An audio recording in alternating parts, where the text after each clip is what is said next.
నిన్న సాయంత్రం 6:30 నుంచి మధ్యరాత్రి వరకు కూడా అన్ని ఎగ్జిట్ పోల్స్ చూసాం. ఏదైతే ముందు నుంచి చెప్తున్నామో ఇటు ఆంధ్రప్రదేశ్లో కానీ భారతదేశంలో కానీ ఇక్కడ జనసేన, టీడీపీ, భారతీయ జనతా పార్టీ కూటమి ఆంధ్రప్రదేశ్లో, అలాగే భారతదేశంలో ఎన్డీఏ రెండు కూడా బ్రహ్మాండమైన విజయం సాధిస్తున్నాయి. ఏదైతే ముందు నుంచి కూడా ప్రధానమంత్రి నరేంద్ర మోడీ గారు 400 సీట్లు పైచిలుకు అన్నారో, ఈరోజు భారతదేశంలో క్రెడిబిలిటీ ఉన్న ఆల్ ఎగ్జిట్ పోల్స్ ఎక్కడ కూడా తేడా లేకుండా అవే చెప్తున్నాయి. ఆంధ్రప్రదేశ్లో కూడా ఈ 5 సంవత్సరాలు జగన్మోహన్ రెడ్డి వైఎస్ఆర్ కాంగ్రెస్ పార్టీ ప్రభుత్వం చేసిన నేరాలు, ఘోరాలు, ప్రజా వ్యతిరేక విధానాలు, దౌర్జన్యాలు, అక్రమాలు, అవినీతి ఏదైతే ప్రజలు చూసి విసిగి కసిగా ఓట్లేశారని ముందు నుంచి మేము చెప్తున్నాం. నిన్న ఎగ్జిట్ పోల్స్లో అదే నిజమైంది. ఏది ఏమైనా కానీ ఇటు తెలుగుదేశం పార్టీ కార్యకర్తలకు, నాయకులకు, జనసేన పార్టీ కార్యకర్తలు, నాయకులకు, ముఖ్యంగా పవన్ కళ్యాణ్ గారికి, అలాగే భారత ప్రధాని నరేంద్ర మోడీ గారికి, అమిత్ షా గారికి, పార్టీ అధ్యక్షులు నడ్డా గారికి, భారతీయ జనతా పార్టీ కార్యకర్తలకు, నాయకులకు, మాకు ఏదైతే మేము ప్రజలకు చెప్పాలనుకున్నది మీడియా ద్వారా చేరవేశారో మీకు అందరికి కూడా ప్రత్యేక ధన్యవాదాలు తెలుపుకుంటూ, నేను ముఖ్యంగా ఒకటే చెప్తున్నా, రేపు 4వ తారీఖు కౌంటింగ్ ఉంది. కౌంటింగ్లో అందరు కూడా మా ఏజెంట్లందరూ కూడా ఒక ఆత్మ సాక్షి అనే అతను సాక్షి అని నేను ఎప్పుడూ అబ్జెక్ట్ చేశాను. అతనికి ఏమాత్రం క్రెడిబిలిటీ లేదు. ఓన్లీ సాక్షి వాళ్ళు పెట్టి నడిపించిన అతను రేపు పోలింగ్ ఏజెంట్లు కూడా ఎవరు పోరు, వాళ్ళ క్యాడర్ డిమారలైజ్ అవుతుందని ఈ ఆత్మసాక్షితో పెట్టించారు. ఇంకొకటి ఆరా అనే సంస్థ కూడా ఇచ్చారు. నేను ఒకటి అడుగుతున్నా, ఆరా అనే సంస్థను నేను కూడా ఆరా సంస్థతో చేయించుకున్నా. నాకు ఒకసారి కాదు, 2 సార్లు కాదు, 3 సార్లు ఈ ఎలక్షన్లో 7కు 7 నియోజకవర్గాలు గెలుస్తున్నాయని చెప్పాడు. అలాగే దీని పక్కన కాకినాడలో వస్తున్నాయని చెప్పారు, విశాఖపట్నంలో వస్తున్నాయని చెప్పారు, అమలాపురంలో 7కు 7 వస్తున్నాయని చెప్పారు, శ్రీకాకుళంలో 7కు 6 వస్తున్నాయని చెప్పారు.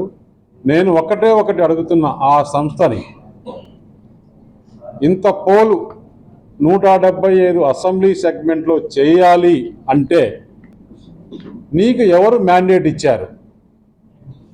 175 అసెంబ్లీ నియోజకవర్గాలు, 25 పార్లమెంట్లు చేయాలి అంటే దాదాపు 8 నుంచి 10 కోట్లు ఖర్చు అవుతుంది.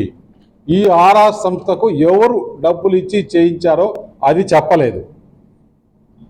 అలాగే కొంతమంది మంత్రులు ఓడిపోతున్నారని, 90% ఆఫ్ ది మినిస్టర్స్ ఓడిపోతున్నారని చెప్పాడు. అది నిజమే అనుకుందాం.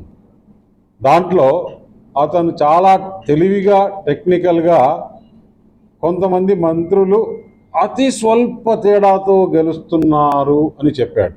అతి స్వల్ప తేడా అంటే రేపు అతను నేను చెప్పాను కదా, అది ఓడిపోయిన తర్వాత నేను చెప్పాను కదా అతి స్వల్పం అన్నాం, అది ఎలాగైనా జరగచ్చు, ఎర్రర్ ఉండొచ్చు అని చెప్పేసి. రేపు 4వ తారీఖు కౌంటింగ్ ఉంది. కౌంటింగ్లో అందరూ కూడా, మా ఏజెంట్లందరూ కూడా జాగ్రత్తగా ఉండాలి.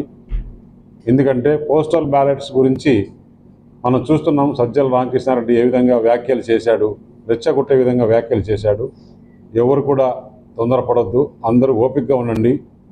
మేమంతా కూడా క్యాండిడేట్లు 7 మంది అసెంబ్లీ క్యాండిడేట్లు కానీ పార్లమెంట్ నుంచి కండక్ట్ చేసిన నేను కూడా అక్కడే కౌంటింగ్ దగ్గరే ఉంటాం. ఆఫీసర్లతో ఎప్పటికప్పుడు మాట్లాడతాం. ఎలాంటి తొందరపడాల్సిన అవసరం లేదు. వాళ్ళు కావాలనే పోలింగ్ ఆటంకాలు కల్పించాలా, లేకుంటే అక్కడ ఇది లేదు, సీల్ లేదు, అది లేదు అని చెప్పేసి ఏజెంట్లు కొందరు చేసే ఉంది. అవన్నీ కూడా ఏం లేదు, మేము అక్కడే ఉంటాం కాబట్టి ఏజెంట్లు కూడా ఎవరు తొందరపడొద్దు, ఓపికగా ఉండాలి. కౌంటింగ్ అయిపోయి లాస్ట్ స్టేజ్ సర్టిఫికేట్ తీసుకొని కౌంటింగ్ క్లోజ్ అయ్యేంత వరకు కూడా ప్రతి ఒక్క ఏజెంటు కౌంటింగ్ హాల్లోనే ఉండాలని చెప్పేసి వారికి అందరికీ విజ్ఞప్తి చేయడం జరిగింది. రేపు మా ఏజెంట్లకు అందరికీ కూడా కాన్స్టిట్యున్సీ వైజు, అలాగే పార్లమెంట్ వైజు, అసెంబ్లీ వైజు అన్నీ కూడా వాళ్ళకందరికీ ట్రైనింగ్ ప్రోగ్రాం ఉంటుంది. మళ్ళీ 4వ తారీఖు కూడా ఎప్పటికప్పుడు మీతో టచ్లో ఉంటాం మీడియాతో. అలాగే భారతదేశంలో కూడా అంతా కూడా నేషనల్ మీడియా కూడా అనకాపల్లి పైన కాన్సన్ట్రేషన్ ఉంది. అనకాపల్లి నుంచి ఇక్కడి నుంచి కూడా లైవ్ తీసుకునే కార్యక్రమాలు ఉంటాయి.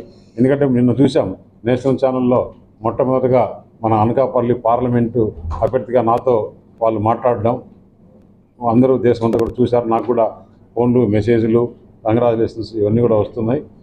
ఏదైతే ఆంధ్రప్రదేశ్లో మంచి జరగాలని ప్రజలు ఈ విధంగా ఆంధ్రప్రదేశ్ని కాపాడుకోవాలని ఆంధ్రప్రదేశ్ ప్రజలు 86% ఓటింగ్ శాతం నమోదు చేసి 83.6 నమోదు చేసి అందరికీ కూడా ధన్యవాదాలు తెలుపుకుంటూ రాబోయే రోజులు మంచి జరగాలి ఆంధ్రప్రదేశ్ని కోరుకుంటున్నాను. ధన్యవాదాలు.